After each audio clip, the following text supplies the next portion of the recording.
Malvert, chapitre 7, la noyade. C'était jeudi, et le cousin Caillou, qu'on appelait comme ça parce que sa mère disait toujours qu'il avait la tête dure, était venu faire des courses à Malvert. C'était le petit-neveu à la mémère. Il habitait avec sa famille au Remplan, à quelques kilomètres de Malvert, une ferme perdue au milieu des bois. Comme il était presque midi, on lui avait dit de rester pour manger. Comme Danny n'avait pas voulu de ses patates la veille parce qu'il avait vu la mémère postillonner Hardinot dans la casserole, elle les lui avait resservis aussi secs au petit déjeuner. Têtu, le gamin était donc parti jouer dans la rue le ventre vide. À midi, c'était à nouveau sur la table quand il était rentré. Danny avait touché à rien.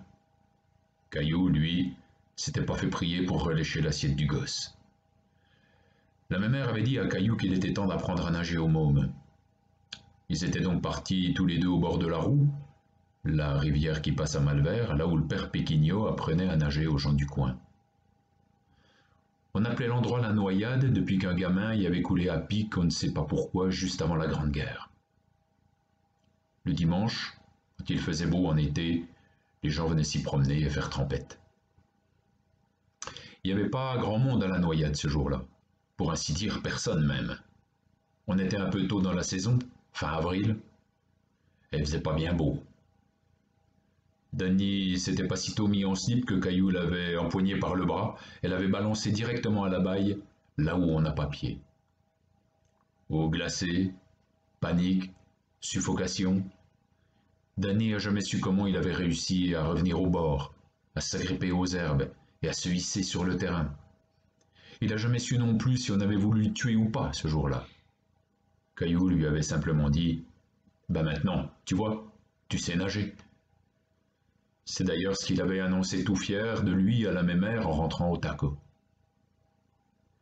Début mai, la nouvelle s'était répandue dans Malvert comme une traînée de poudre qu'on ouvrait une classe de 6e en septembre. Danny était plutôt bon élève. C'était pas qu'il travaillait à la maison, la mémère l'aurait jamais permis. Mais il retenait tout ce qui se disait en classe. L'instituteur, le père Richard, était donc monté un soir après la classe au taco pour en parler avec la mémère.